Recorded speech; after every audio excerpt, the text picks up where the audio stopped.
Kankakee Podcast is proudly presented by Pewter Pros, Stitch Prints, and Digital World Design family of businesses, celebrating 25 years of small business ownership in Kankakee County. Learn more at mypewterpros.com, stitchprints.com, and digitalworlddesign.com. Thankful for the way these stories hold on to the lifetime we won't get back. I know these rivers carry on.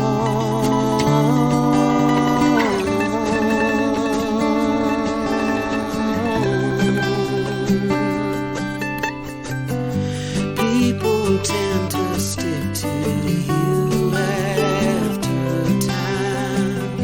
Places tend to do the same as we do. This river carries on and on.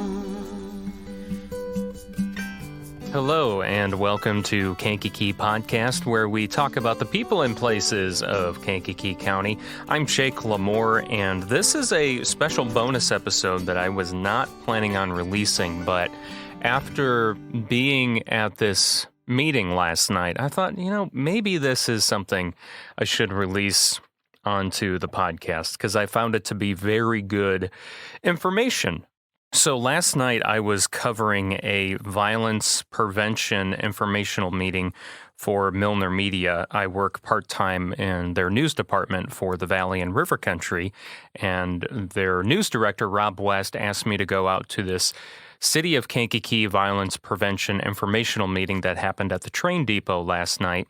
And they had a guest speaker there named Marcus Ellis, and he's the director of violence prevention in Washington, D.C., in the mayor's office there, and talked about what he's done in the last 7 years in that position to help combat violence in the city of D.C. And, of course, Mayor Chris Curtis was there, along with aldermen, and there was some other people from the public there as well. And, of course, the Kankakee Violence Prevention Coordinator, Johnny Graham Wicks, was in attendance as well. And I just thought this was a good piece of audio to get out to you that you would probably be interested in. I will say that this is not super high quality audio because I wasn't planning on going there to record something for Kankakee Podcast. I was working for Milner Media, so I just brought my phone to record some audio. So what you hear is audio captured from my phone, which actually turned out not to be so bad. First, you're going to hear Mayor Chris Curtis talk and introduce Marcus Ellis. Then you'll hear Marcus talk, and then Mayor Curtis will talk again after that. So let's get to the violence prevention informational meeting that I was in attendance at last night. And talked about just what he's doing in Washington, D.C. and in his career.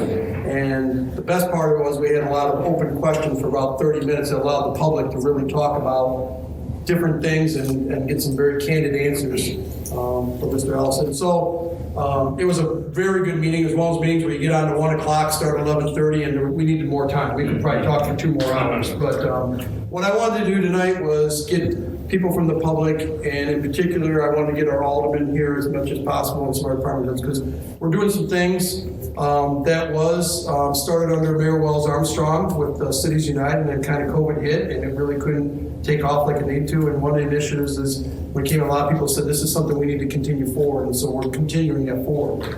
And Johnny, so now we do have an Office of Violence Prevention within the City of Kankakee. As I talk to you as alderman, I've even talked to Comptroller Kubal today. We're going to have a separate line item for this office within our budget. Okay, you can only do this work, and funding is a part of it. And thankfully to you, you allocated ARPA funds to Cities United so that we could hire Johnny. The reality is that Johnny is a one-man show right now, one-woman show. I'm sorry, a one-person show. and Marcus is going to tell you how that started for him also, and where it's gotten to today in 5 to 7 years. But she's doing so many great things, and she's running in so many different directions, but she needs assistance, and we need more funding, quite frankly, to do what we're doing here. But there's success stories out there. When I went to Baltimore in October, I got to watch Marcus kind of from afar because he was a keynote speaker, part of a panel there, talking and different things. I got to talk to him, but really listen to it. And I got so much out of Baltimore listening at that event that we came back with so many questions and thoughts and ideas. And then we went to Louisville and he spoke on the panel there, but it was a little more intimate.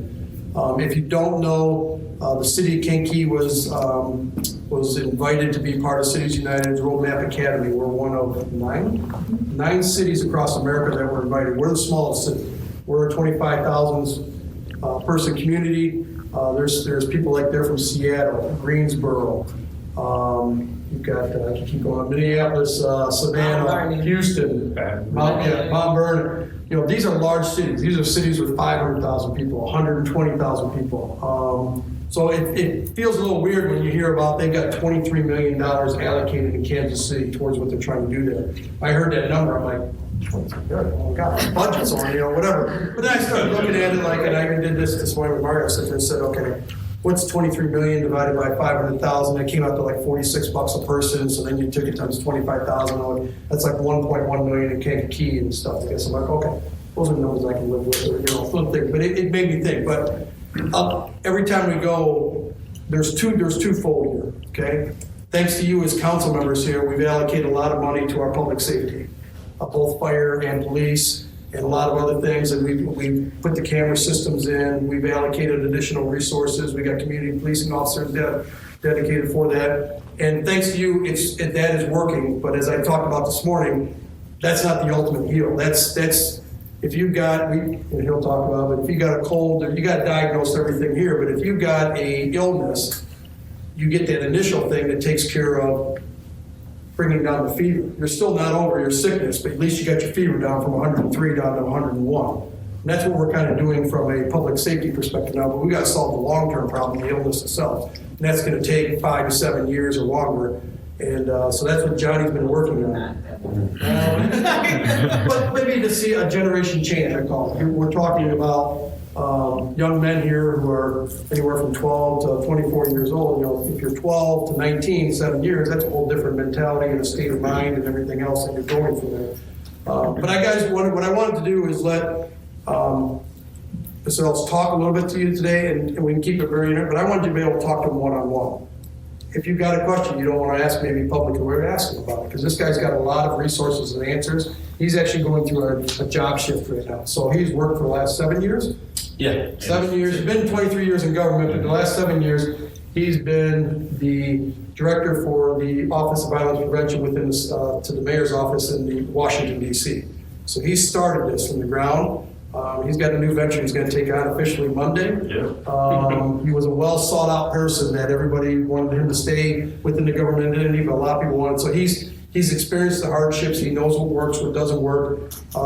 We brought him here, and I want to continue the relationship for him to guide us on the right path. Every city's different, yeah. But I wanted him to talk to you a little bit today, and then go back to very casual talk to him and everything. One thing we are going to do, we are going to rush him out of here tonight at probably by 6:30, so we can get him over to Career Center Road, because they got if a lot of you've seen and participated, we've got the Youth Violence Stop.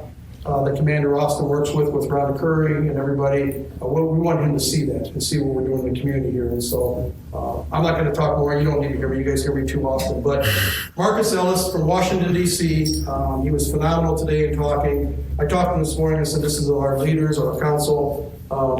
I can dedicate funds to it, but I can't approve them. These guys out here approve them. So I've asked him to talk about what he's done, where it started, and why it's so important that we invest in this Office of Violence Prevention for the city of Kankakee. So, yeah. Thank you, sir. Thank you. I appreciate it. Thank you. How's everybody doing? Good. So I'm going to give y'all the same spiel that I gave to the group earlier today. 46 years old. I got braces 2 weeks ago. So I'm learning how to talk again. So everything doesn't come out clearly. It's because this fresh bottom row is causing me some changes. But Getting into our conversation, one, I just want to really thank you all for having me here. Your city has been amazing over the last two days now. I feel like Johnny has shown me every piece of your city. And, it's good to always kind of understand the terrain if you're coming somewhere and trying to offer assistance, knowing that the subject matter experts are here. Although I might be able to bring strategy, if you're going to fix something, it's normally going to be the subject matter experts that are from that particular city. Today I started off by just telling a story that I think some of you might be able to relate to from where you sit in government. In DC, 7 years ago, our mayor had a public meeting after a 15-year-old was shot and killed in the District of Columbia. And so when the mayor went to the meeting, there was plenty of press there, plenty of community folks, and she had just become mayor. She's now into her third term, but at this time, some of these conversations were new, respectfully to her position. She thought she had the answer. She thought telling the community that, yes, we're going to beef up the police presence. We're going to put police on every corner. We're going to police. And be very clear, the police have an absolute role in stopping violence. Absolutely. But it was the only thing that she offered. There was no alternative to that particular situation to say, okay, we get it. We're going to find the person. We're going to arrest them. And we're going to do that way. But how do we get in front of these issues? How do we start to be a little bit more preventive?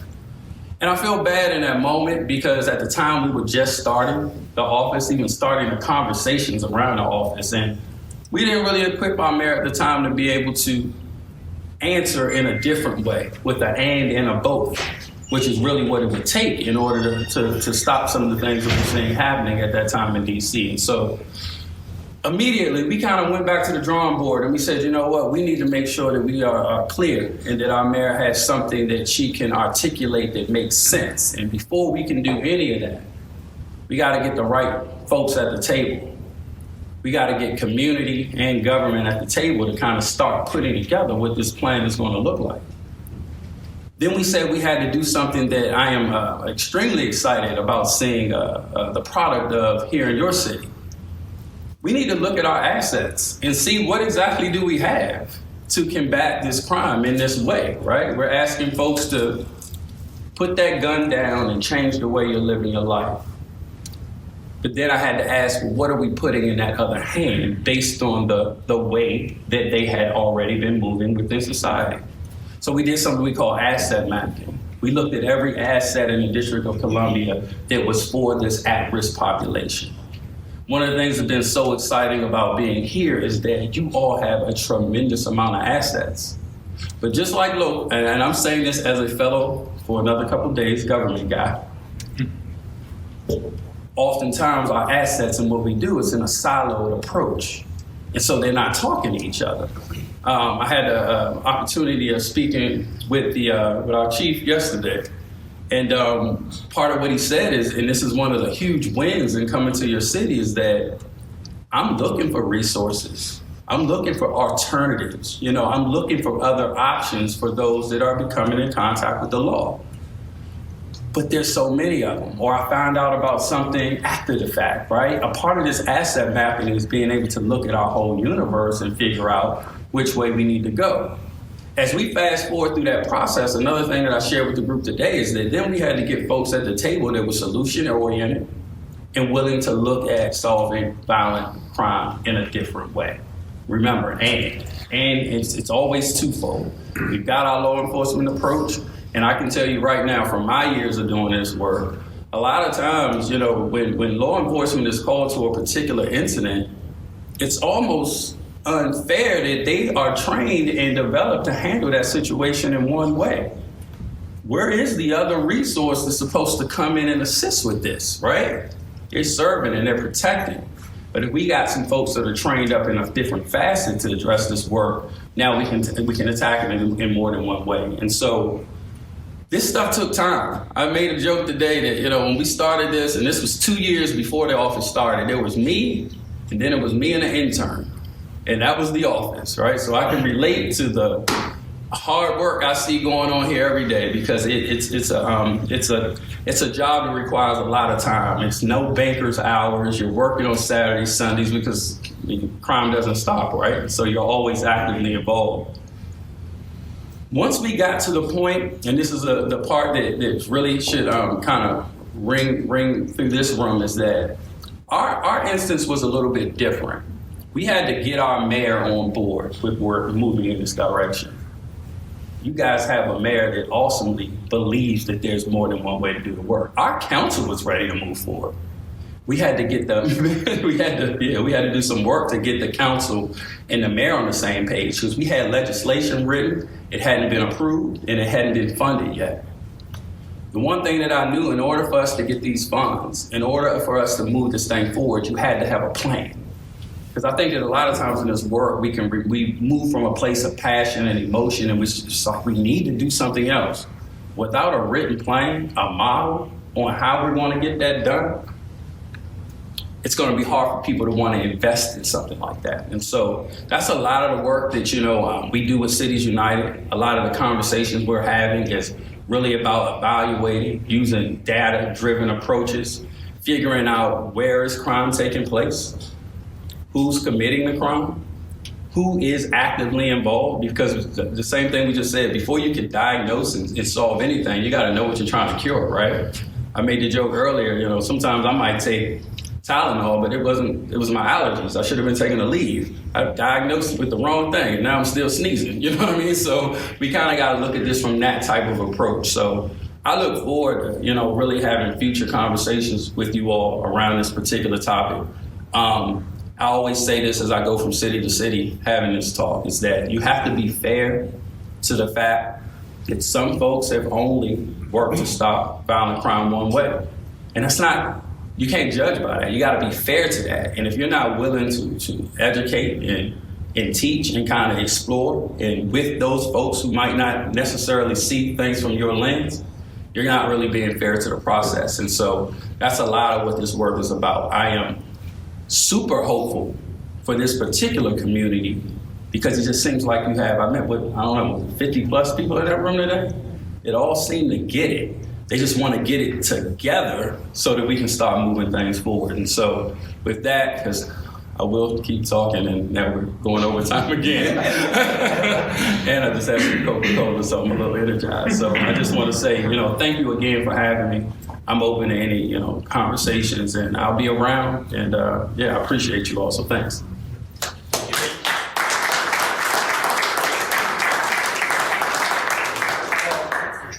I just say again, thank you for taking your time out. If you want to talk to Marcus kind of one-on-one, if you got a question or whatever, introduce yourself, especially your alderman. I would love for you to introduce himself because I hope this is the last time he comes to Kankakee. He continues to talk with us and gives us the ideas. But this guy's a wealth of knowledge right here. And like I said, I've already seen it 2 times. Now I've heard it a 3rd time today, or just since you've been here on this trip. But there's a lot of knowledge in his head that we can use. And so I'm thanking you that you took the time today to come and share it with us. And I know you've been talking a lot to Johnny. So That's the other thing is I want to give a lot of kudos to Johnny. She's been working hard on. We were driving back up from Louisville back up through, and I don't even think we had made Indianapolis yet. And she's like, "I got an idea." And I'm like, we had 3 days. I'm like, I'm just trying to get us home. I think we might even have a iPass sticker or fine coming from crossing the bridge without paying a toll or whatever. But no, she got this all arranged within 2 weeks, and that's a big deal. And that's kind of at the speed that we got to move, and that's the speed she does move at. I know council hasn't really worked with her a lot, but I'm going to tell you she's doing an outstanding job. I think Chief Passwater can tell you the same thing. He talks to her a lot, and it's just, and right now, I gave the analogy before is, today's opening day of baseball. I said this earlier today, okay? So we got a long way to go. We just thrown the first pitch out. We haven't even got the first batter out yet. So we're in the first inning, top of the first, and we got a long way to go. It's for this 9 innings. But I'm basically making a plea to you. I'm going to work with Comptroller Kubal we've got money in the budget, but she needs help. I'm going to put a line item in there, and I'm going to try to put some funding in there, and because she needs help, because she's moving at a pace that's even faster than I can even move right now. And the reality is, he'll tell you, he started off with 1 or 2. How many do you have now in D.C.? Again, it's a town of 800,000, but Yeah. Our office is about 102 now. 102 that they got working there. And he'll tell you about... 800,000 people, though, right? Yeah, 800,000 people. But if we can get ours from 1 to 3... Absolutely. And he's talked about even little things is, they had to pick certain neighborhoods. Mm-hmm. You want to solve it all. And he said, but we had to pick 4 or 5 neighborhoods. And we just had to concentrate on those 4 or 5 neighborhoods. There was stuff going on everywhere else. They picked where they thought they had to be. And they stayed there and made sure they made a difference in that neighborhood, and don't just be chasing your tail and running all over the place. You got to have a game plan. Mm-hmm. Same thing here. We're a small community, and I look at it. This is where I think we're with those 9 communities that were out there. I'll be honest. I was in Baltimore. I'm like, how do you solve Baltimore's problem? We got one closer. How do you solve Chicago's problem? I mean, where do you start? Mm-hmm. It's like a pile of sand. You'd be digging the sand for 20 minutes, and it's still a pile of sand. But we're a smaller community. We can make a difference here very quickly. But he resonated something he said this morning. Even though we're a small community, we still have to pick a couple pockets within our neighborhood and just make sure we do really well in those pockets. That doesn't mean shootings and stuff aren't going to happen in other areas. We got to fix those couple pockets with 1 or 2 people and Johnny and everything, and then we can move on. So the hard part is probably when something else happens somewhere else. You're like, why aren't you over here helping? Well, we got to make sure we finish the job that we started. So those are some of the advice that he's given that I didn't even think about coming into tonight. But again, I just... keep it informal, have another cocktail, drink. I love using this place where you can come and just be relaxing and talk to one another. But if you got a question for him, ask. If not, just introduce yourself. And then we're going to continue to show them some of the stuff we're doing here around here today. So Awesome. I'm looking forward to it. All right. Thanks. Thank you, sir. Yeah, for sure.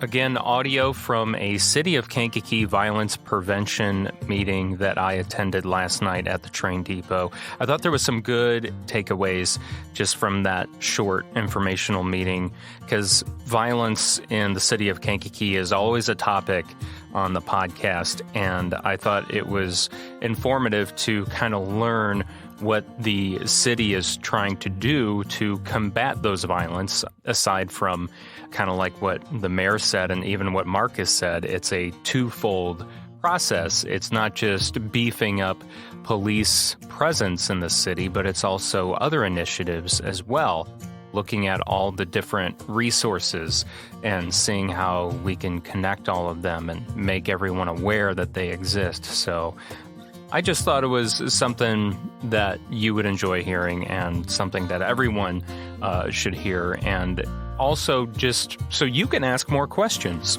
If you live in the city of Kankakee or you work in the city of Kankakee, maybe this sparked an idea in your brain of, I wonder if they try doing this, or they try doing that, or I want to get more involved. Whatever it might be, I just thought this would be good information for you to have. So I hope you enjoy this bonus episode of Kankakee Podcast. We will be back, of course, this Monday, April 3rd with an episode.